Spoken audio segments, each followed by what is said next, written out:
வணக்கம். இன்னும் ஒரு செய்திகளுக்கு பால் நிகழ்ச்சியினூடாக இன்றைய தினமும் உங்களை நாங்கள் சந்திக்கின்றோம். கடந்த வாரம் செய்திகளுக்கு பால் நிகழ்ச்சியிலே நாடு கடந்த தமிழ் அரசாங்கத்தினர் இங்கே வந்து மக்கள் உங்களுடைய கேள்விகளுக்கு பதிலளித்திருந்தார்கள். உண்மையிலே ஒரு அமைப்பாக மக்களினுடைய அமைப்பாக அவர்கள் மக்களுடைய கேள்விகளுக்கு பதிலளித்தது என்பது பாராட்டப்பட வேண்டிய விடயம். அதுவும் ஊடகத்துக்கு வந்து ஊடகத்தில் இருந்து கொண்டு மக்கள் கேட்டிருக்கக்கூடிய கேள்விகளுக்கு நேரலையாக இணைந்து கொண்டு அவர்கள் தங்களுடைய கருத்துக்களை பதிவு செய்திருந்தார்கள். அதே போலத்தான் இன்றைய தினமும் இந்த செய்திகளுக்கு பால் நிகழ்ச்சியினூடாக நாங்கள் உங்களை சந்தித்திருக்கின்றோம். குறிப்பாக ஜெனீவாவிலே 40வது மனித உரிமைகள் கூட்டத்தொடர் நேற்றைய தினம் ஆரம்பமாக இருக்கக்கூடிய நிலையிலே புலத்தில் இருந்து இயங்கிக் கொண்டிருக்கக்கூடிய அமைப்புகளும் சரி அதனுடைய செயற்பாட்டாளர்களும் சரி ஜெனீவாவை நோக்கி படையெடுத்திருக்கிறார்கள். கடந்த 10 ஆண்டுகளாக 2009க்கு பின்னர் இப்பொழுது 10 ஆண்டுகளை தொற்றிருக்கக்கூடிய நிலையிலே அங்கே பயணிப்பவர்கள் அதனுடைய செயற்பாடுகளில் ஈடுபடுபவர்களுடைய எண்ணிக்கை நாளுக்கு நாள் அதிகரித்துக் கொண்டிருக்கின்றது. தொடர்ந்து அவர்கள் தங்களுடைய இலக்குகள் நோக்கி பயணித்துக் கொண்டிருக்கக்கூடிய நிலையிலே இங்கே புலத்தில் இருந்து அங்கே நோக்கி நகர்ந்திருக்கக்கூடிய அமைப்புகள் செயற்பாட்டாளர்களை ஒரே தளத்திலே கொண்டு வந்து உங்களுடைய கேள்விகள் கருத்துக்களை கேட்பதும் அதே போல் அவர்கள் செய்கின்ற செயற்பாடுகளை உங்களுக்கு தெரியப்படுத்துவதற்குமான ஒரு கலந்துரையாடலாகத்தான் இன்றைய தினம் இந்த செய்திகளுக்கு பால் நிகழ்ச்சியை நாங்கள் வடிவமைத்திருக்கிறோம். அந்த வகையிலே இந்த புலத்திலிருந்து இயங்கக்கூடிய பல அமைப்புகளை இன்றைய தினம் நாங்கள் தொடர்பு கொண்டிருக்கிறோம். அவர்களும் வருவதாக இங்கே வாக்குறுதிகள் எல்லாம் கொடுத்திருக்கிறார்கள். அதிலே சில அமைப்புகளுடைய பிரதிநிதிகள் வந்திருக்கிறார்கள். இன்னும் சிலர் தொலைபேசியினூடாக இணைந்து கொள்ள காத்திருக்கிறார்கள். அதே நேரத்தில் இந்த நிகழ்ச்சியினுடைய ஆரம்பத்திலேயே நாங்கள் 2 விடயங்களை சொல்லிக் கொள்ள வேண்டும். முதல்ல மக்களினுடைய கேள்விகளுக்கு பதிலளிப்பதற்காக இங்கே வந்திருக்கக்கூடிய மக்களினுடைய அந்த செயற்பாட்டாளர்களை நாங்கள் இந்த நிகழ்ச்சிக்கு வரவேற்றுக் கொள்கிறோம். அதே போல இன்றைய தினம் வர முடியாமல் போயிருப்பவர்களுக்கு இப்பொழுது நேரடியாக சொல்லிக் கொள்கிறோம். குறிப்பாக பிரித்தானியாவினுடைய தமிழர் ஒருங்கிணைப்பு குழுவினர் இன்றைய தினம் வருவதாக சொல்லியிருந்தார்கள். ஆனால் இறுதி நேரத்தில் தவிர்க்க முடியாத காரணத்தினால் வர முடியாது என்கின்ற ஒரு கருத்தினை அவர்கள் பதிவு செய்திருந்தார்கள். இருந்தாலும் இன்றைய தினம் வராவிட்டாலும் இன்று உங்களுக்கான கேள்விகளும் இங்கே மக்களினால் கேட்கப்படலாம். எனவே இன்னொரு சந்தர்ப்பத்தில் நீங்கள் இங்கே வருகின்ற வேளையில் நிச்சயமாக அந்த கேள்விகளுக்கான பதில்களை நீங்கள் கொடுக்க வேண்டும் என்று சொல்லி நாங்களும் ஆசைப்படுகிறோம். அதே போல பிரித்தானிய தமிழர் பேரவையினரும் இன்றைய தினம் வருவதாக சொல்லிவிட்டு வர முடியாத ஒரு சூழ்நிலையில் இருப்பதாக அறிவித்திருக்கிறார்கள். எனவே எல்லோருக்குமே நாங்கள் களங்களை திறந்து விட்டிருக்கிறோம். எல்லோருமே வரலாம். உங்களுடைய செயற்பாடுகள் உங்களுடைய கருத்துக்களை மக்களோடு பகிர்ந்து கொள்வதற்கான நிகழ்ச்சி தான் இந்த நிகழ்ச்சி. எனவே இன்று கேள்விகள் உங்களுக்கானதாகவும் இருக்கலாம். இங்கே வராமல் விட்டிருக்கக்கூடிய அமைப்புகள் உங்களுக்கானதாக கூட அது இருக்கலாம். எனவே கேள்விகளை கவனித்துக் கொள்ளுங்கள். அந்த கேள்விகள் வருகின்ற காலங்களில் கேட்கப்படுகின்ற வேளையில் இதே தளத்தில் வந்து நீங்கள் பதில்களை சொல்வீர்கள் என்று நம்புகின்றோம். இன்றைய தினம் இந்த நிகழ்ச்சிக்கு வந்திருக்கக்கூடிய 2 அதிதிகள் இங்கே நேரடியாக வந்திருக்கிறார்கள். அவர்களை நாங்கள் வரவேற்றுக் கொண்டு நிகழ்ச்சிக்குள் செல்லலாம் என்று நினைக்கிறேன். முதலில் தமிழ் தோழமை இயக்கத்தை சார்ந்திருக்கக்கூடிய டி. சேனன் இங்கே வந்திருக்கிறார். வணக்கம் சேனன். வணக்கம் சதீஷ். இதே போல இங்கே செயற்பாட்டாளராக அதே போல கடந்த காலங்களில் வரலாறுகளில் இடம் பிடித்திருக்கக்கூடிய பல சேவைகளை செய்திருக்கக்கூடிய பாலா மாஸ்டர் என்று அறியப்பட்டிருக்கக்கூடிய திரு பாலா இங்கே வந்திருக்கிறார். வணக்கம். வணக்கம். முதல்ல சேனன் உங்கள்கிட்ட தான் வாரேன். இந்த 40வது மனித உரிமைகள் கூட்டத்தொடர் ஆரம்பமாக இருக்கிறது. ஈழத்தமிழினம் தன்னுடைய மிகப்பெரிய இன அழிப்பை கண்டு 10 ஆண்டுகளை தொட்டிருக்கக்கூடிய நிலையில் இந்த மார்ச் மாத கூட்டத்தொடர் மிகப்பெரிய எதிர்பார்ப்போடு இருந்தது. இப்போ எல்லோருமே வந்து ஜெனீவாவை நோக்கி நகர்ந்து கொண்டிருக்கிறார்கள். இந்த செயற்பாட்டாளர்களும் சரி இங்கே இருக்கக்கூடிய அமைப்புகளும் சரி. எப்படி பார்க்குறீங்க இந்த ஜெனீவாவை நோக்கி போகின்ற இந்த பயணம் அங்கே செயல்படுகின்ற விடயங்களை நீங்கள் எப்படி எதிர்கொள்கிறீங்க? இது முழுமையாக நேரம் விரயம் செய்தது, டைம் வேஸ்ட். என்ன சொன்னால் 10 ஆண்டுகளாக இருக்கின்றது. குறிப்பாக தற்போது கொண்டு வர அந்த ரெசல்யூஷனை அமெரிக்கா கேட்டிருக்கு. ஜாயிண்ட் ரெசல்யூஷன் கடந்த வருஷமும் ஜாயிண்ட் ரெசல்யூஷன் இலங்கையோடு இணைஞ்சு 10 ஆண்டுகளாக நீங்கள் ஒன்றும் கொடுக்க முடியாது. இன்னும் எத்தனை ஆண்டுகள் மக்கள் காத்திருக்கிறது?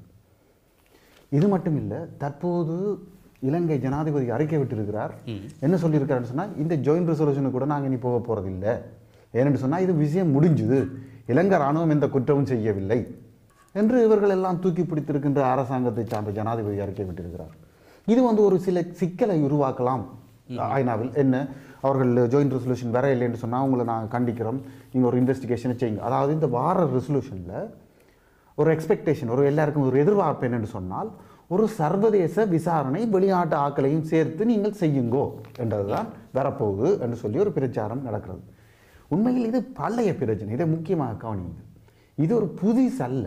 அவர்கள் ஏற்கனவே சொல்லிக் கொண்டிருக்கிறார்கள், நீங்கள் அரசாங்கம் நீங்கள் ஒரு குழுவை நியமித்து சில விசாரணைகளை செய்யுங்கள், அதில் வந்து வெளியிலிருந்து யூனியன்லேருந்து ஒரு ரெப்ரசன்டேட்டிவ், நாங்கள் உங்களுக்கு ஒரு ரெப்ரசன்டேட்டிவ் அனுப்புகிறோம். இதை ஏற்கனவே அரசாங்கம் ஏற்றுக்கொண்ட விஷயம். இலங்கை அரசாங்கம் ஏற்கனவே ஏற்றுக்கொண்ட விஷயம். செயற்படுத்த இல்லையா? அது செயற்படுத்த போவது கிடையாது. இதுதான் பாயிண்ட்.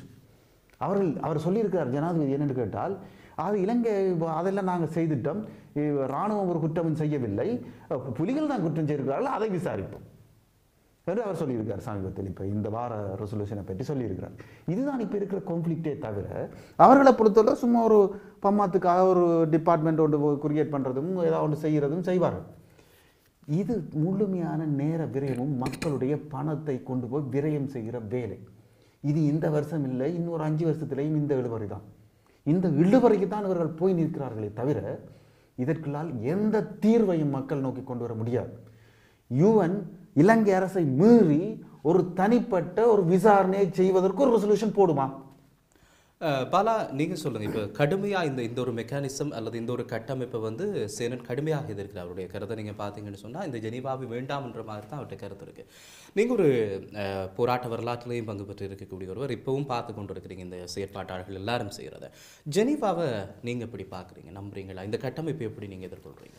இல்லை, அவர் சொல்கிறது வந்து இதுவரை காலம் நடந்த பார்வை தான் அது சரி. அது என்னடா இந்த ஜெனீவா இப்போ என்ன தந்தது என்றது அவர் சொல்கிற ஆதங்கம் சரியானது தான். ஆனால் இப்போ 30 வருஷம் 1948ஆம் ஆண்டு சுதந்திரம் கிடைச்ச பிறகு சிங்கள மக்களோட சேர்ந்து இணைந்து வாழத்தான் முயற்சி செய்தோம். தமிழ் சமூகம் சேர்ந்து வாழ முயற்சி செய்தோம், கடும் முயற்சி செய்தோம். விட்டு கொடுப்புகளை செய்து அது அரசியல் ரீதியான பயணத்தை செய்து சகல வழி கடைசியாக அது சேர்ந்து இயங்க அவர்கள் உடன்படாத காரணத்தை அகிம்சை ரீதியான போராட்டங்கள் எல்லாம் நடந்தது. அகிம்சையாக தான் எல்லாம் நடந்தது. பிறகு அந்த அகிம்சை ரீதியாகவும் அவர்களிடம் இருந்து எங்களுக்குரிய தீர்வுகளை பெற முடியாது என்ற வகையில் தான் எங்களுக்குரிய இந்த சிங்கள மக்கள் அனுபவிக்கிற அதே அளவு உரிமைகளும் எங்களோட தமிழ தாயப்பிரித்து தமிழருக்கும் வேணும் என்ற அந்த விடயங்கள் அகிம்சை ரீதியாக எங்களுக்கு கிடைக்கலன்றபடியாக ஆயுத ரீதியாக அந்த போராட்டம் பிறகு 30 வருஷம் நடந்தது. இப்போ அகிம்சை ரீதியாக இலங்கை அரசாங்கம் தர முடியாததே அப்புறம் ஆயுத ரீதியாக வெளிக்கிட்ட அந்த விடயம் ஓடிக்கொண்டிருக்கின்ற பொழுது அது போராட்டம் உச்சக்கட்டத்தை அடைந்திருக்கின்ற அந்த நிலையில் உலகமே அந்த போராட்டத்தின் உச்சத்தால் உலகமே அங்கே கடுமையாக இலங்கையை பார்க்கிற ஒரு நிலை ஒன்று உருவாகினது. சர்வதேசத்தினுடைய அந்த அரசியல் ஒழுங்கினூடாக இலங்கை அரசாங்கம் நாசுக்காக உங்களுக்கு 2001ஆம் ஆண்டு சர்வதேச ஒசாமா பின் லாடன் அந்த அமெரிக்க தாக்குதல் பிறகு சர்வதேச ரீதியாக ஒரு நாடுகளில் இருக்கின்ற ஒரு உரிமை கேட்டு போராடுகிற போராட்டங்களும் கூட சர்வதேச பயங்கரவாதமாக பார்க்கப்பட்ட ஒரு நிலை ஒன்று உருவாக்கப்பட்டதால் அது இலங்கையில் இருக்கிற ஆட்சியாளர்களுக்கு அது ஒரு வாய்ப்பாக இருந்ததாக சர்வதேச ரீதியாக ப்ரொபகண்டா பண்ணி அது இதுவும் ஒரு பயங்கரவாதம் தான் என்று சொல்லி அவர்கள் அதை பிரச்சாரத்தை செய்து எல்லோரும் ஒரு அணிக்குள்ளே கொண்டு வந்து எங்களோட விடுதலை போராட்டத்தை சர்வதேச நாடுகள துணியோடு அழித்தார்கள். இப்போ பிரச்சனை என்னென்னா அழித்தது யார்? அப்போ அவர்கள் அழிக்க அவர்கள் சொன்னது என்னென்னு சொன்னால் சர்வதேசத்துக்கு இலங்கை அரசாங்கம் சொன்னது நாங்கள் தீர்வை கொடுப்போம் என்று அவர்கள் தீர்வை சொன்னார்கள். அவர்கள் அதுக்காக உடன்பட்டார்கள் என்று சொல்லப்படுகிறது. அது இருக்கட்டும். இப்போ என்னென்னா இலங்கை அரசாங்கத்தோட 70 வருஷமாக நாங்கள் அவர்களோட தீர்வை பெற முடியாத நிலையில் அப்படியே அந்த யுத்தம் எப்படி அது ஓஃப் ஆகினதுன்னு சொன்னால் தனியாக விடுதலை புலிகளை அழிக்கப்பட்டு அந்த இராணுவம் தோற்கடிக்கப்பட்டு அது ஓஃப் ஆகலை. அது மக்களில் கை வைக்கப்பட்டு தான் அந்த போராட்டம் ஓஃப் ஆகினது. அதாவது கவனிக்கப்பட்டது.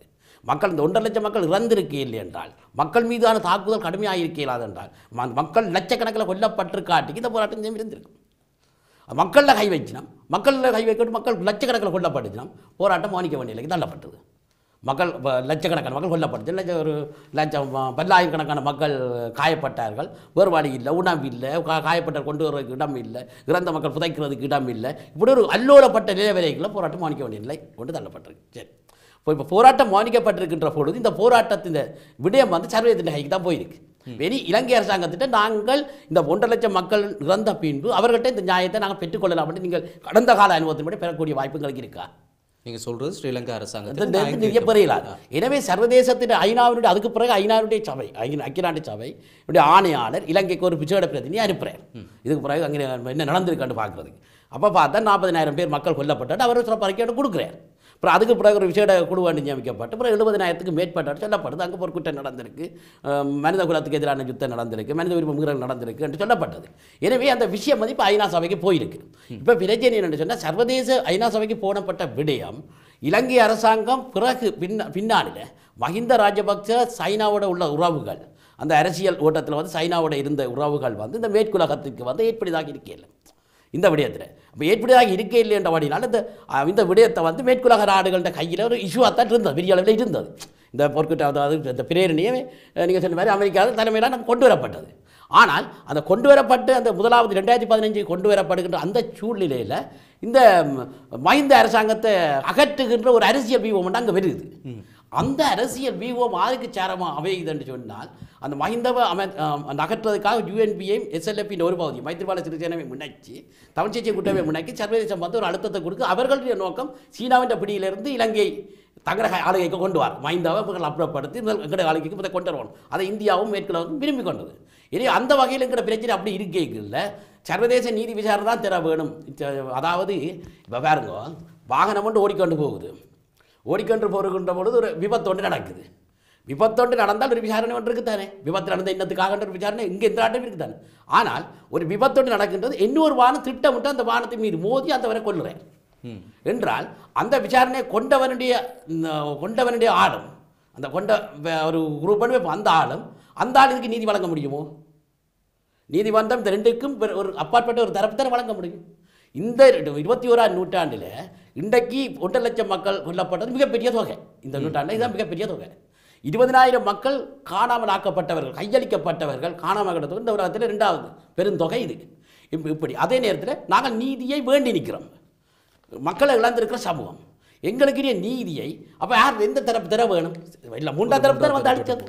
அது ஒரு நியாயப்பாடு இருக்குது தானே சார்? இல்லை, பொதுவாக நீங்கள் கொஞ்சம் முதல் சொல்லியிருந்தீங்க பிடிஎஃப் டிசிசின்னு இங்கே இருக்கிற 2 அமைப்புகள் மக்கள் முன் போய் தங்களுடைய கருத்துக்களை வையங்கொண்டு இந்த கட்டத்தில் நீங்கள் கேட்டதுக்கு இன்றைக்கு வேற மறுத்திருக்கிறார்கள்.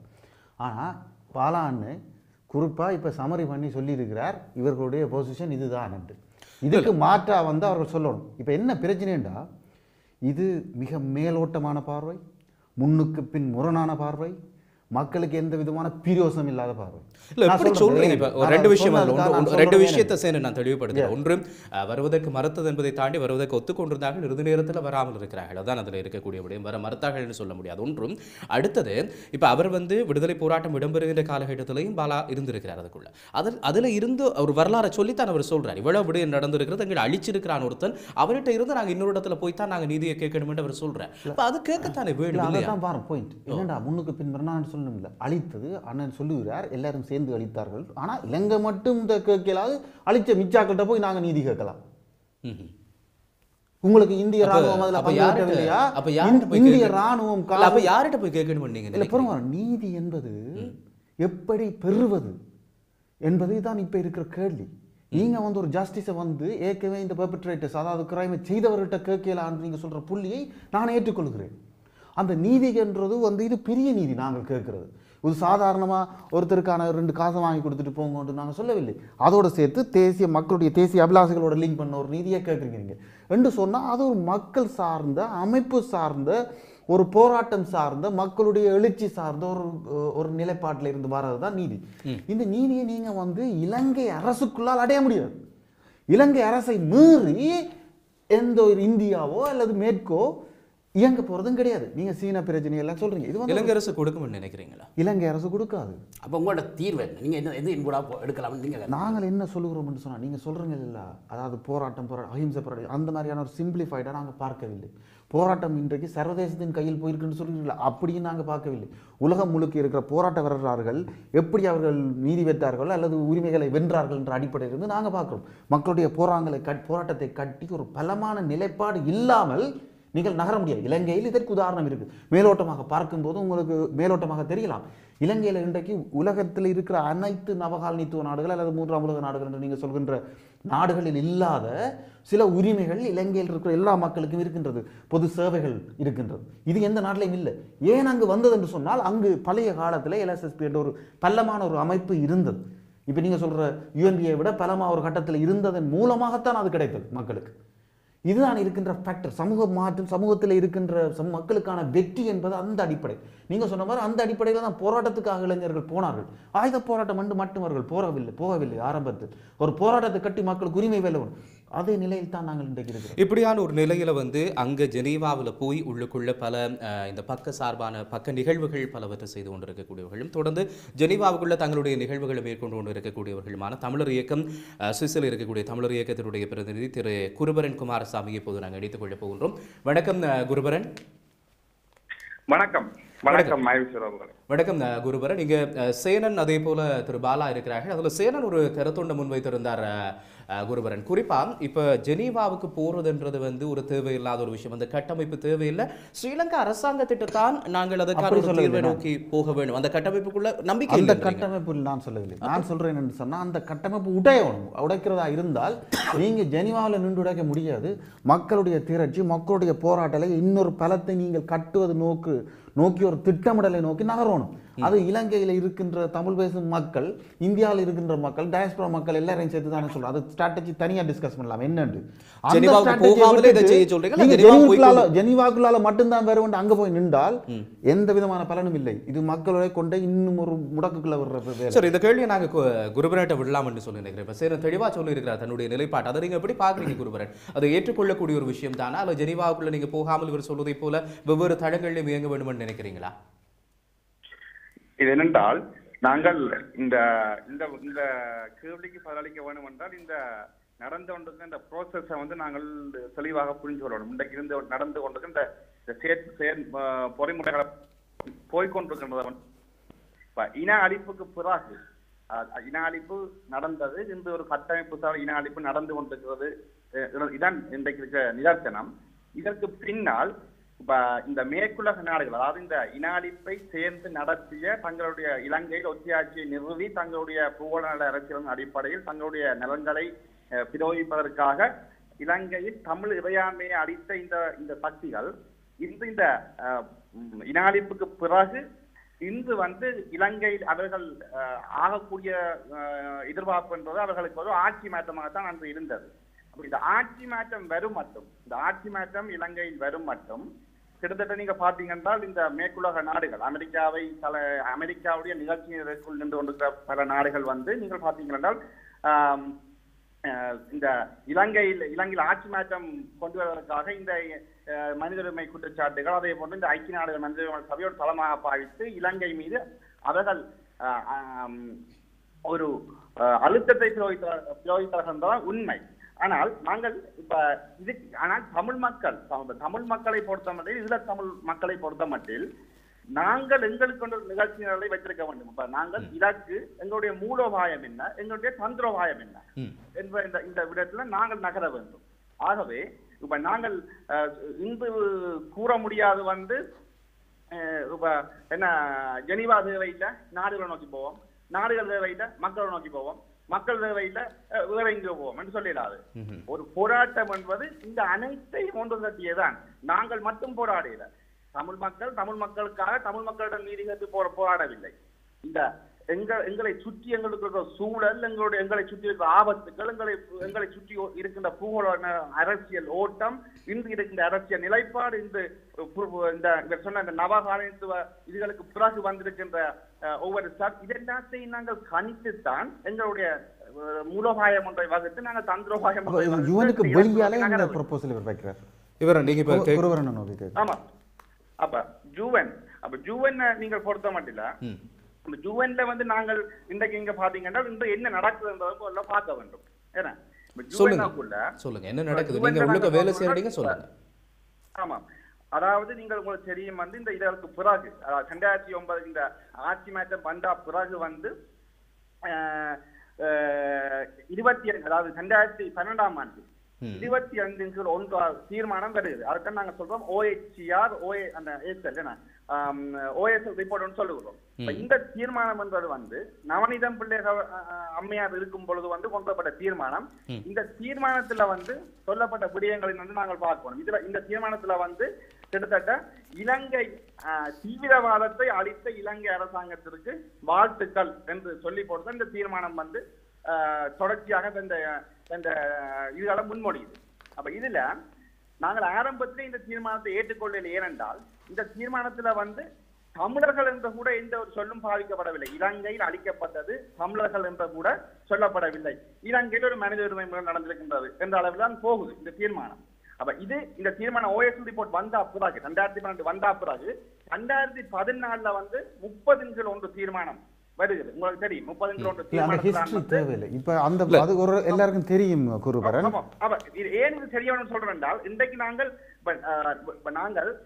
ஐநா தேவையில்லை என்று நாங்கள் விவாதிப்பதை விட நாங்கள் ஐக்கிய நாடுகள் சபை உலக இந்த ஓட்டத்தை வந்து எப்படி எங்களுக்கு சாதகமாக நாங்கள் பாதிக்க வேண்டும் என்பதற்கு இந்த விவகாரங்களுக்கு தெரிய வேண்டும். இது நாங்கள் தெரியாமல் இதனால நீங்க எந்த வெற்றியை கொண்டு வருவீர்கள்? அந்த கேள்விக்கான பதிலோடு நாங்க வரலாம் என்று நினைக்கிறேன். குருபரன், நீங்க சொல்லுங்க. இப்ப இவ்வளவு காலமும் பயணித்திருக்கக்கூடிய வகையில் நீங்க உள்ளுக்குள்ள செயற்படுவதால என்னென்ன விடயங்களை நீங்க எடுத்திருக்கிறீங்க இது வரைக்கும்?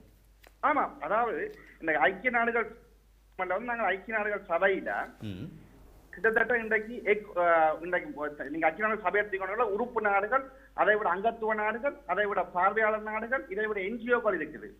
எங்களுடைய விவகாரம், தமிழர்களுடைய விவகாரம் சர்வதேசமயப்பட வேண்டும். இன்றைக்கு அந்த அதில் நிற்கிற இன்னும் ஒரு உறவு சொன்னார், பாலானி நினைக்கிட்டு கதைக்கும் பொழுது சொன்னார், எங்களுடைய போராட்ட வலு ஒன்றை நாங்கள் கட்டி அமைக்க வேண்டும், எங்களுக்கான ஒரு போராட்ட சக்தி ஒன்று உருவாக வேண்டும் என்றால் அந்த சக்தி யார்? தமிழர்களுக்கு தமிழர்களை போராடுவதா? இல்லை. ஆகவே அந்த சக்தி யார்? மேற்கத்திய அரசுகளா? அந்த நாங்கள் இப்ப நாங்க மேற்கத்திய அரசு நான் என்ற சொல்ல நீங்க கதைக்க விட முடியல, நான் சொல்ல முடியாது. முதல்ல சொல்லுங்க. ஐக்கிய நாடுகள் சபையில நாடுகளுடைய ஆதரவு எங்களுக்கு இல்ல, மேற்குலக எதிர்த்து நிற்கிற நாடுகளோட ஆதரவு எங்களுக்கு இல்ல, என்ஜிஓக்களோட ஆதரவு இல்ல, புரியுதோ? அதை விட பார்வையாளர் நாடுகள் என்று இல்ல, எங்களை மாதிரி போராடுகின்ற நாடுகளோட ஆதரவு இல்ல. நாங்கள் சொல்லுவது இந்த மேற்குலக நிகழ்ச்சியினருக்குள் நாடுகளுடைய நிகழ்ச்சியினருக்குள் நின்று கொண்டு எங்களுடைய விடயத்தை ஐக்கிய நாடுகள் சபைக்குள் கதைப்பது என்ற விடயத்தை நான் பேசவில்லை. இங்கே எங்களுக்கான நெட்வொர்க் நாங்கள் தெரிவிக்க வேணும், எங்களுக்கான இன்டர்நேஷனல் சொலிடாரிட்டி உருவாக்கணும். இன்றைக்கு தமிழர் இயக்கம் செயல்பட்ட பிறகு உங்களுக்கு தெரியும், உலகம் 39 நாடுகளை தளமாக கொண்டு இயங்கக்கூடிய 118 எக்கோசோக் அங்கீகாரம் பெற்ற அமைப்புகள் தமிழின படுகொலையை ஏற்றுக்கொண்டிருக்கு.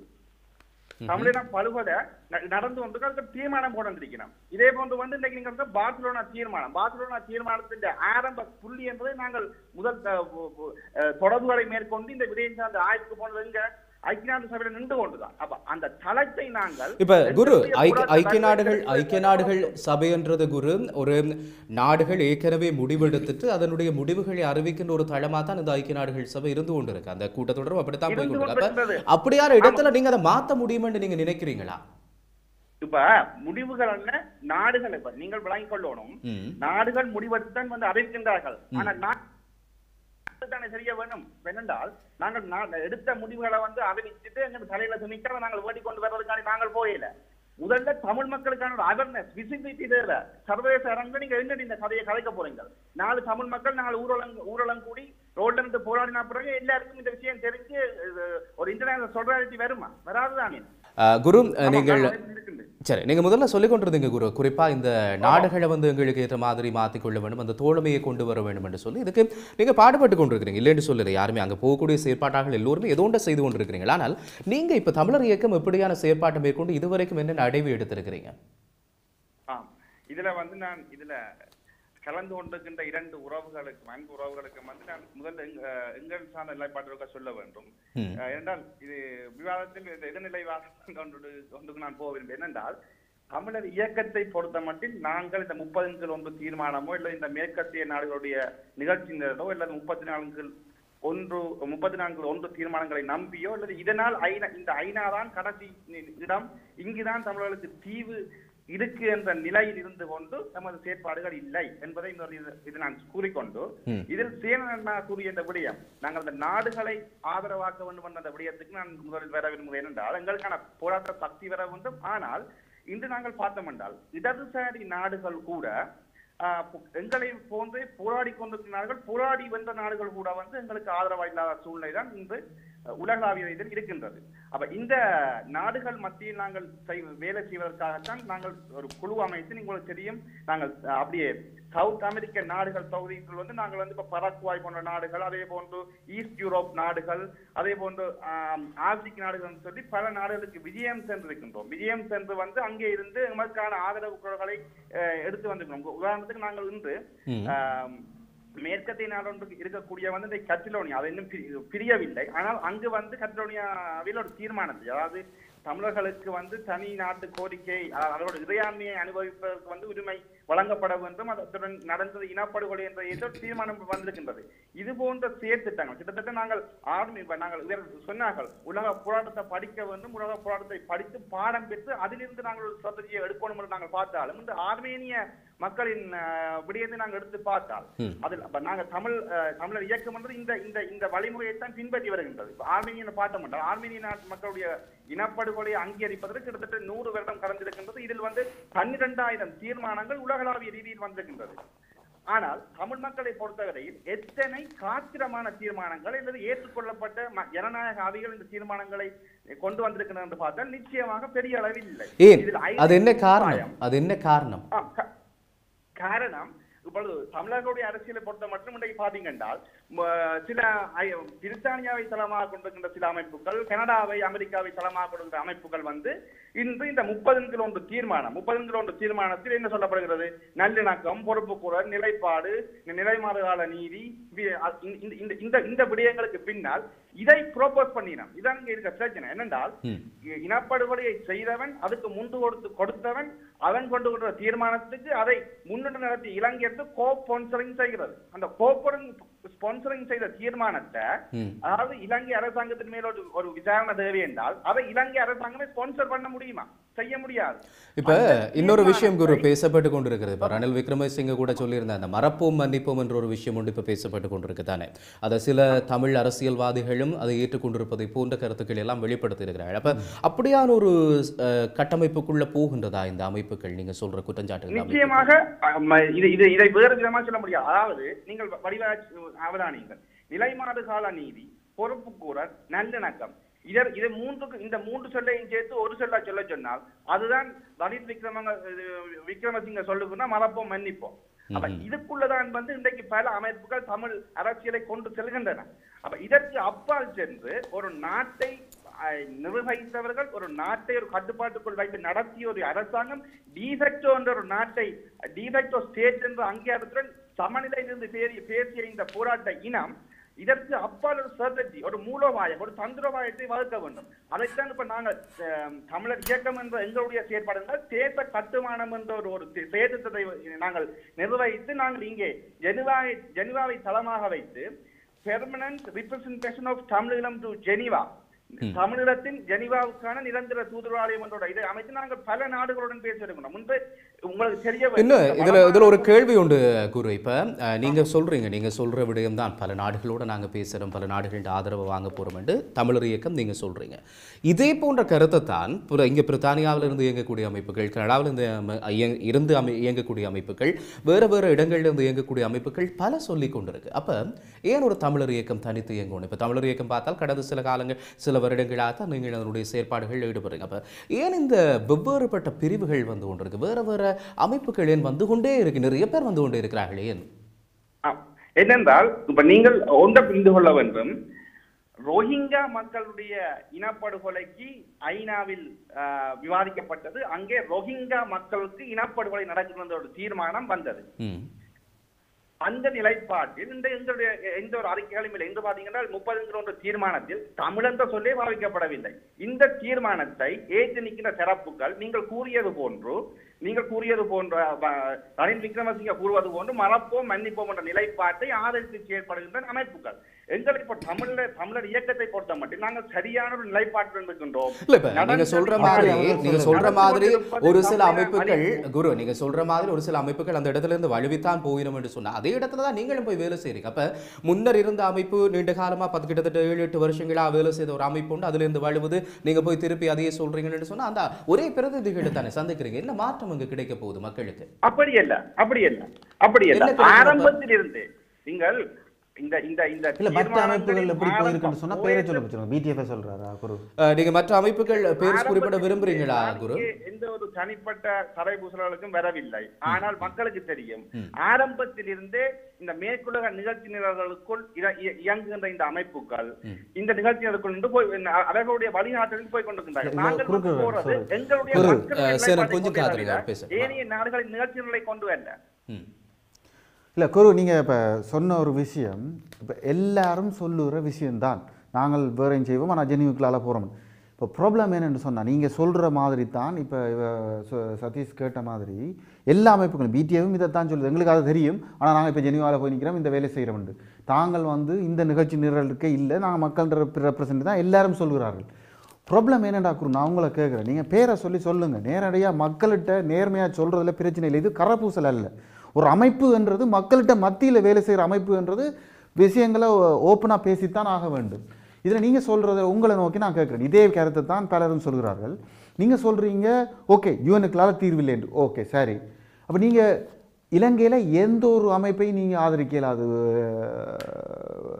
டிஎன்பிஎஃப் உட்பட உண்டு. ரெண்டாவது, நீங்கள் வந்து இன்டர்நேஷ்னல் சொலிடாரிட்டி என்று சொல்கிறீங்க, சர்வதேச சொலிடாரிட்டி. அந்த சொலிடாரிட்டி யாரோட? என்ஜிஓட மட்டும் கட்டுறீங்களா அல்லது மேற்கத்திய உலகத்தோட கட்டுறீங்களா? அது என்ன ஸ்ட்ராட்டஜி? அது எனக்கு விளங்கல.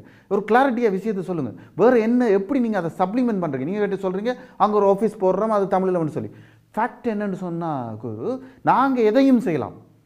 பிரச்சனை என்னென்னா அங்கே இருக்கின்ற சக்திகள்ன்ற நிலைப்பாடுன்றது வேறு. நீங்கள் கட்டலோனியா உதாரணத்தை சொல்கிறீங்க. நானும் பல தடவை கட்டலோனியா ட்ராவல் பண்ணி வந்திருக்கேன். அதில் நிறைய இன்ஃப்ளூன்ஸர் நிறைய பேர் நாங்கள் செய்யிருக்கோம். நீங்கள் என்ன செய்யறது எங்களுக்கு தெரியல, வேணும் அதையும் கதைப்போம். அங்கே ஒரு போராட்டம் நடக்குது. அவர்கள் வந்து ஐரோப்பிய பாராளுமன்றத்துக்கு எதிராகவும் அங்கே இருக்கின்ற அரசுக்கு எதிராகவும் பல்வேறு போராட்ட அடிப்படையில் இருந்து வந்து ஏற்கனவே சிறையில் இருக்கிறார்கள். எங்களுக்கு ஆதரவு கொடுத்த சக்தி என்பது பல்வேறு விதமான சக்தி. அவரோட மேடையில் நான் பேசியிருக்கிறேன். அந்த சக்தி ஒரு போராட்ட சக்தியினுடைய ஆதரவு தருவது. அப்படி போராட்ட சக்திகள் சொலிடாரிட்டியை கட்டுறது இன்றைக்கு அவசியம் என்று சொன்னால் நானும் அதுக்கு வாரேன். நீங்க அந்த மாதிரி இல்லை இன்றைக்குன்றதா நாங்க வைக்கிற புள்ளி. அதைத்தான் நான் கேட்கிறேன். நீங்க அந்த நீங்கள் ஒரு கேள்வியை கேட்ட நீங்க முடிவெடுத்துட்டு சொல்லக்கூடாது. நீங்க முடிவெடுத்துட்டு இல்ல உங்கள்ட்ட கேள்வியா தான் பேக்கிறேன் இது. ஆமா, கேள்வி என்னென்றால் இன்று தாயகத்தை பொறுத்த மட்டும் அப்படியான போராட்ட சக்தி இல்லை என்று நினைக்கின்றீர்களா? இன்று அந்த கேள்வி எனக்கும் இருக்கு சார். இப்ப குரு சொல்ற மாதிரி போராட்டம் என்பது நேற்று பாத்தீங்கன்னு சொன்னா அங்க ஒரு மிக அமைதியான ஒரு போராட்டம், ஒரு பேரணி நடந்திருக்குதுங்க. மக்கள் போராடுறாங்க. அதே மாதிரி இங்க புலத்திலையும் வந்து ஆர்ப்பாட்டங்கள், போராட்டங்கள், பேரணிகள் எல்லாம் நடந்து கொண்டிருக்கு. அது மக்கள் போராட்டம் தானே. அப்ப எப்படி அது மக்கள் போராட்டம் இல்லைன்னு நீங்க சொல்ல முடியும்? ஒரு பக்கம் போராடுறாங்க, இன்னொரு பக்கம் உள்ள போய் இவர்கள் போராடுறாங்க. அமைப்பு கட்சிகள், அதாவது TNA, TNPF, உதாரணமா சொன்னா அந்த கட்சியின் பிரதிநிதிகள் தான், அந்த கட்சியின் பிரதிநிதிகள் தான் நின்றார்கள் இந்த போராட்டங்கள் எல்லாம். பிரச்சனை மக்களுடைய போராட்டம்ன்றது வேற. கட்சிகள் அதுல போய் நிக்கலாம். மக்களுடைய போராட்டம்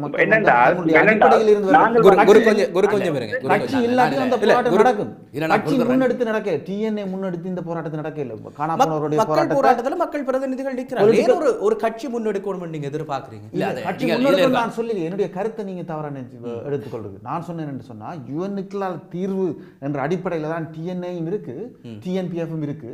இவர்களுக்கு நாங்கள் ஆதரவு கொடுக்க முடியாது, அதுக்குள்ளால் தீர்வு வராதுன்ற ஒரு முடிவில் இருப்பவர்கள். இதைத்தான் சொல்றேன். இப்ப நீங்க இங்க இருக்கிற டயஸ்பரா ஆர்கனைசேஷனை சொல்றோம், அந்த நிகழ்ச்சி நிரலின் கீழ் வேலை செய்கிறார்கள் என்று. TNAயும் வேலை செய்யுது. கஜேந்திரகுமார் திட்ட தெளிவா சொல்லியிருக்கிறார், இதுக்கெல்லாம் தீர்வு வேற வழி இல்லை என்று. இவர்களுக்கு நாங்கள் ஆதரவு கொடுக்க முடியாது. அந்த பொசிஷனை குரு எடுக்கிறாரான்றதை நான் கேட்கிறேன். குரு இப்ப இவர் ஒன்றை நீங்கள் புரிந்து கொள்ள வேண்டும்.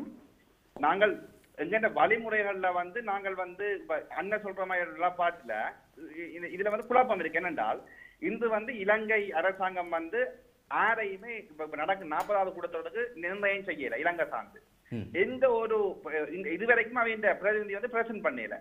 இப்ப ஹை லெவல் செக்மெண்ட் நடந்து கொண்டு இருக்குது, யாரும் பிரசன்ட் பண்ணல. இதன் அர்த்தம் வந்து இலங்கை மௌனங்க ஆக போகுது. ஆனால் இந்த நேரத்தை பயன்படுத்தி ஐநா செய்யுமோ செய்யலையோ இதெல்லாம் அடுத்த கட்டம். தமிழ் மக்கள் வந்து அடுத்த கட்டமா ஒரு உதவிக்கு போகலாம். அப்படி என்றால் நாங்கள் இந்த விஷயத்தை ICCக்கு கொண்டு போக சொல்றோம், பாதுகாப்பு சபைக்கு கொண்டு போக சொல்றோம் நாங்கள் சொல்லலாம். ஆனால் சமப்படுது நாங்கள் சொல்றது பரலல் ஸ்ட்ராட்டஜி. நாங்கள் வந்து சொல்றது ஒரு மொனோக் இது இல்ல, ஒரு பரலல் ஸ்ட்ராட்டஜி. இது ஒரு சைடு நடக்கட்டும் இந்த ப்ரோசஸ். நாங்கள் பக்கத்தில் எங்க போராட்ட சக்தி என்பது அமைக்கப்படுகிறது. நாங்கள் சொல்றது இன்றைக்கு மேற்கத்திய நாடுகள் எல்லாம் வந்து இந்த விடயத்துக்கு எங்களுடைய இந்த போராட்ட சக்தியை மேம்படுத்தி கொண்டு போறதுக்கு வந்து ஆதரவாக நிக்க போறது கிடையாது. எடுத்த வாக்கிலே அந்த ஆதரவு தரம் அமையாது. நாங்கள் செய்ய வேண்டிய இந்த மென்பெருவை மக்கள் சக்தியை கூட்ட வேண்டிய இந்த விடயம் என்பது எம்ஐ போன்று போராடுகின்ற இனங்கள் இருக்கின்றார்கள், சர்வதேச அமைப்புகள் இருக்கின்றார்கள், அந்த இன்டர்நேஷனல் சொலிடாரிட்டி என்பதால் எங்களை போன்ற இந்த பாதிக்கப்படுகின்ற நாடுகள் இருக்கின்றார்கள். இன்று இருக்கின்ற வல்லாதிக்க நாடுகளால் வந்து மிகவும் தடைக்கற்கள் போடப்பட்டு அவர்கள் அடிமைப்படுத்தப்படும். இப்படியான நாடுகள் மத்தியில் பிரச்சனை போயிச்சிடணும். அது ஒரு கான்ட்ரடிக்ஷன் தானே குரு, அது ஒரு முரண்நிலை. ஒடுக்குகிறவர்கள் பக்கம் நின்று கொண்டு ஒடுக்கப்படுபவர்களுடைய சொலிடாரிட்டியை கட்டுவோம் என்று நீங்க சொல்ல முடியுமா குரு? இலங்கை அரசாங்கத்தோடு வேலை செய்து கொண்டு தமிழ் மக்களுடைய போராட்டத்துக்கு ஆதரவு சொல்ல முடியுமா? நீங்கள் என்றால் ஒடுக்குறவர்கள் பக்கம் என்று நாங்கள் ஒடுக்குறவர்கள் நிற்கிறோம். நான் எப்போதுமே அந்த வார்த்தைகளை சொல்லவே இல்லையே. என்னென்றால் எங்களை மாதிரியே போராடுகின்ற இனங்கள் சக்திகள் எல்லாம் இருக்கிறோம். பல நாடுகள் இருக்கின்றது. பல நாடுகள் என்றால் எல்லா நாடுகளையும் நீங்க ஒரே கோணத்தில் பார்க்க முடியாது. நான் சொல்றேன், இப்ப நீங்கள் இன்று இருக்கின்ற அமெரிக்காவை மையமாக கொண்டு இயக்கின்ற நாடுகள் மத்தியில் எங்களுக்கான ஆதரவு இல்லை. இதுக்கு எங்களுக்கு திட்ட தெளிவாக தெரிகின்ற ஒரு விடயம். ஆகவே அடுத்த வழிமுறை என்னன்றதை நாங்கள் பார்க்க வேண்டும். இப்ப என்ன செய்ய போறீங்க? அடுத்த வழிமுறையில் என்ன கொண்டு போக போறீங்க? விடுதலை போராட்டம் இன்றைக்கு வந்து நாங்கள் என்னதை செய்கிறோம்? ஆக்டிவா ப்ரோ ஆக்டிவா எங்க போராட்டத்தை வந்து முன்னகர்த்துவதற்கு ப்ரோ ஆக்டிவா இருந்து விவாதிப்பதை விட நாங்கள் என்ன செய்யறோம் என்ற ஒரு கேள்வியை நாங்கள் எங்களுக்குள்ள கேட்க வேண்டும்.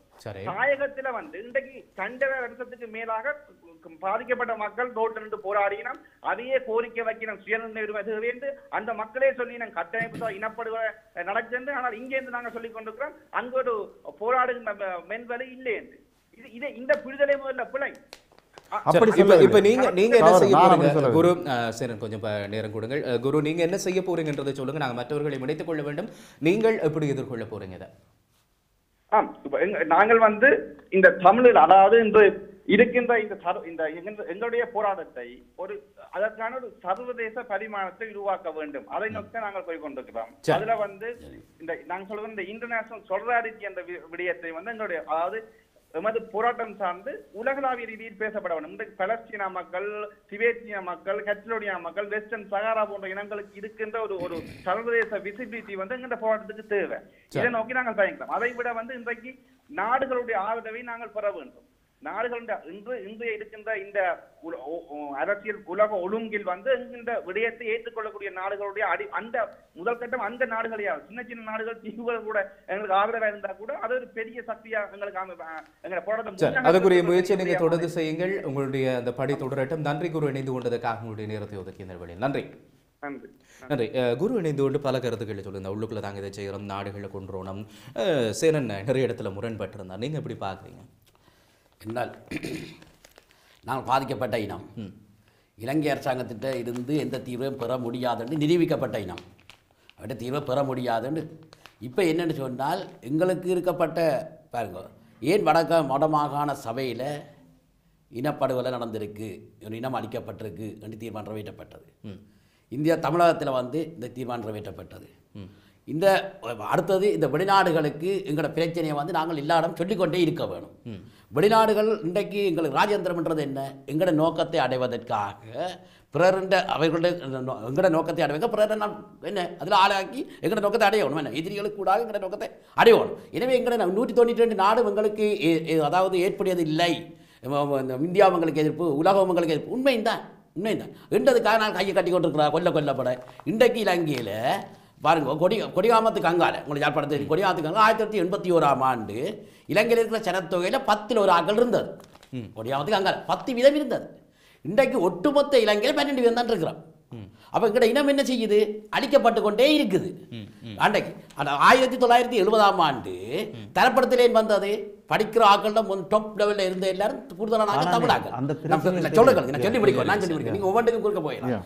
அடுத்தது இன்றைக்கு என்ன நடந்திருக்கு, இன்றைக்கு போராட்டம் மௌனிக்கப்பட்ட பின்பு இலங்கையில் வந்து என்ன கிட்டத்தட்ட 2.5% 11% தமிழர் இலங்கையில் இருக்கிறோம். அந்த விதாச்சாரத்துக்கு ஏற்ற மாதிரி அரசியல் எப்படி ஆக்கணும் இல்லை 2.5 போயிட்டு.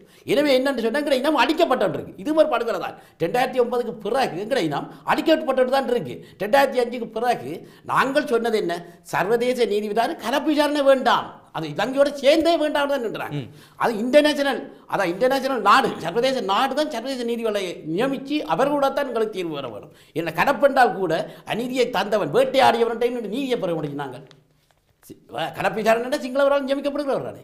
இன்றைக்கு ஓஎம்பிஏயின் மக்கள் அதை ஏற்றுக்கொள்ள காணப்பட ஆக்கப்பட்ட சங்கத்தின் வடகிழக்கு மக்கள் ஏற்றுக்கொள்ள இல்லை.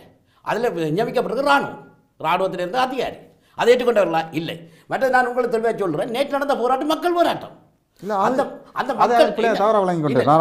அந்த கேள்விதான் இப்ப நான் சொல்லி முடிக்கிறேன். அந்த மக்கள் என்னென்னு சொன்னார்கள் என்றால், அனைத்து அரசியல் கட்சிகளும் கட்சி பேதமின்றி இதில் கலந்து கொள்ளுங்கள், தமிழர்கள் வந்து கலந்து கொள்ளுங்கள், ஆதரவு தெரிவிங்க சொன்னேன். அதில் கட்சிகள் போய் இருக்குது, அது வேற பிரச்சனை. ஆனால் அது மக்கள் எழுச்சியால் வந்த போராட்டம். நீங்கள் எப்படியான போராட்டம் இருக்குன்னு எதிர்பார்க்குறீங்க? நீங்க சொன்னீங்க 2 விஷயம் இருக்குது. போராட்ட பிரச்சனைக்கு வர முதல் ஒரு விஷயத்தை நான் தெளிவுபடுத்துகிறேன். இது என்ன பிரச்சனைடா, இந்த நல்லெண்ணம் இருக்குது. இப்போ நாங்கள் காரசாரமாக விமர்சனம் வைக்கிறது முன்னாடி நான் குருவுக்கு கிளியர் பண்ணியிருக்கேன், பல நான் கிளியர் பண்ணுறேன். இது தனிப்பட்ட பிரச்சனை அல்ல. ஆங்கிலத்தில் ஒரு பழமொழி இருக்குது, நரகத்துக்கான வழி நல்லெண்ணங்களால் நிரம்பி கிடக்குது. நீங்கள் உங்களுக்கு நல்லெண்ணங்கள் இருக்கலாம், நரகத்தில் போய் நிற்காதீங்க. எங்களுக்கு மக்களோட உரிமை அடைகிறது என்ன பிரச்சனை ஸ்ட்ராட்டஜின்றதை தான் நாங்கள் கேட்குறோம். இன்றைக்கு என்ன பிரச்சனை யூஎன் நீங்கள் சொல்கிறீங்க, இன்றைக்கு குரு சொல்லுது அமெரிக்கா அந்த மாதிரி நாடுகள் எல்லாம் மேற்கெல்லாம் எங்களுக்கு எதிராக தான் நிற்குது, எங்களுக்கு தெரியுமாட்டு. நீங்களும் சொல்கிறீங்க அவர்கள் எதிரி என்று எங்களுக்கு தெரியுமாட்டு. ஆனால் அந்த எதிரிட்டு தான் மண்டிட்டு நிற்கணுமா? உதாரணத்துக்கு யூஎன் இல்லை, என்ன பிரச்சனை என்று சொன்னால் உங்களுக்கு எதிரி என்றால் எந்த அடிப்படையில் என்று விளங்கிக் கொள்கிறோமா? யூஎன் என்றது ஒரு இன்ட்ரா கவர்மெண்ட் பொடி, அது ஒரு எலெக்டட் பொடி கிடையாது. அதில் வந்து வீட்டோ பவர் இருக்கின்ற யூஎஸ், இன்றைக்கு அமெரிக்கா, இன்றைக்கு அமெரிக்கா மக்கள் நிறைய பேர் கேள்வி மக்களுடைய கேள்விகளை இணைத்துக் கொள்வது பொருத்தமா இருக்கும் என்று நினைக்கிறேன். இன்னும் சில பிரதிநிதிகளை நாங்கள் இணைத்துக் கொள்வதற்கு முதலில் மக்கள் சிலருடைய கேள்விகளை இணைத்துக் கொள்ளலாம். இப்போது அழைப்பில் வந்திருக்கக்கூடிய மக்களை நாங்கள் இணைத்துக் கொள்ளலாம். அதற்கு பிறகு நாங்கள் கிருபாகரன் போன்றவர்கள், மனோகரன் போன்றவர்கள் இணைந்து கொள்ள காத்திருக்கிறார்கள். அதுக்கு முதலில் நாங்கள் மக்கள் பிரதிநிதி ஒருவர் இணைத்துக் கொள்ளலாம் நினைக்கின்றேன். இப்போது யார் வந்திருக்கின்றார் என்று நாங்கள் அறிந்து கொள்ளலாம். வணக்கம். அழைப்பிலே காத்திருக்கக்கூடிய உறவை நாங்கள் இணைத்துக் கொள்வோம். யார் இப்போது அழைப்பிலே வந்திருக்கின்றார்? வணக்கம். வணக்கம். வணக்கம். வணக்கம். யார் கதைக்கிறீங்கள்? நான் பிரான்ஸ்லேருந்து கதைக்கிறேன். விலங்கில் உங்களுடைய பேர்? பிரான்ஸ்லேருந்து கதைக்கிறேன். சொல்லுங்க ஐயா. எனக்கு நீங்க பேசுவது ரெண்டாக கேட்டுக்கொண்டு. சரி, சொல்லுங்க உங்களுடைய கேள்வி என்ன? யாரிடம்?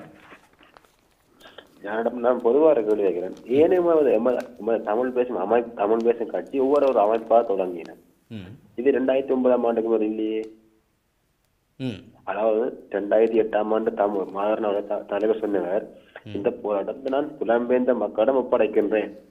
ஆனால் இன்று புலம்பெயர்ந்த மக்கள் ஒவ்வொரு கட்சியை தொடங்கினோம். அது வடக்கிலேயா இருக்கட்டும், கிழக்கிலேயா இருக்கட்டும், எல்லா இடத்திலே புலம்பெயர்ந்த இடத்திலே ஒவ்வொரு கட்சி, ஒவ்வொரு அமைப்பு, ஒவ்வொரு கூட்டமைப்பு.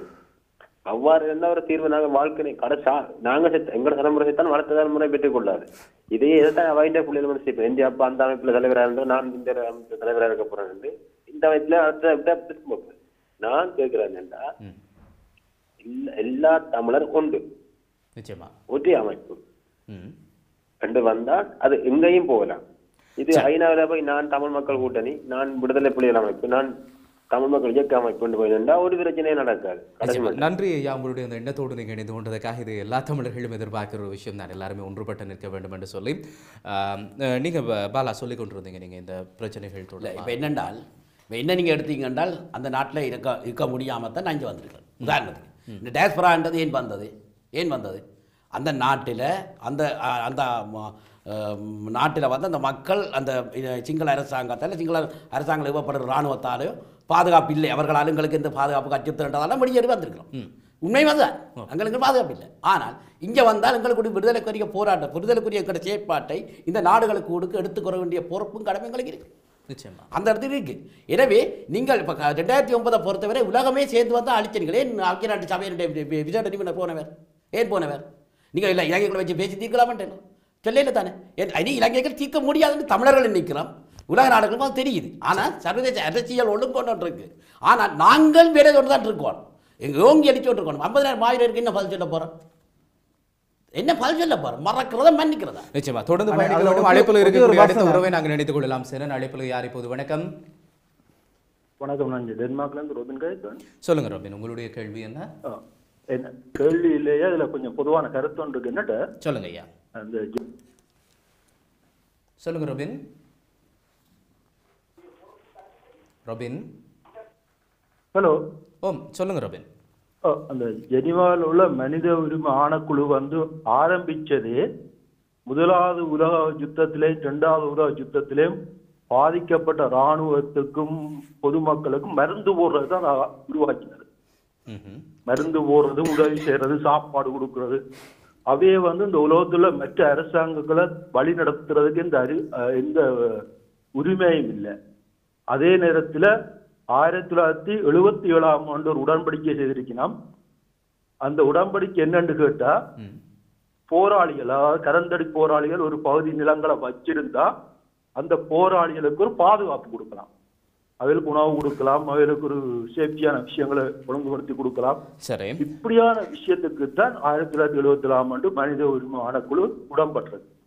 இதை தவிர அவைகளுக்கு வேற எந்த உரிமையும் இல்லை மற்ற நாடுகளுக்குள்ள மூக் அவுட் நுழைக்கிறதுக்கும் தலை போட்டு எண்ணங்களோடும் கருத்துக்களோடும் அது அவருடைய கருத்து, அவர் பதிவு செய்திருக்கின்றார். நாங்கள் உள்வாங்கியிருந்தோம். எனவே செய்திகளுக்கு அப்பால் நேர அதிகரிப்போடு தொடரப்போகின்றது. இன்னும் பல பிரதிநிதிகள் இணைந்து கொள்ளப் போகிறார்கள். உங்களுடைய கேள்விகள், உங்களுடைய கருத்துக்களை இணைத்துக் கொள்வதற்கு நாங்கள் காத்திருக்கின்றோம்.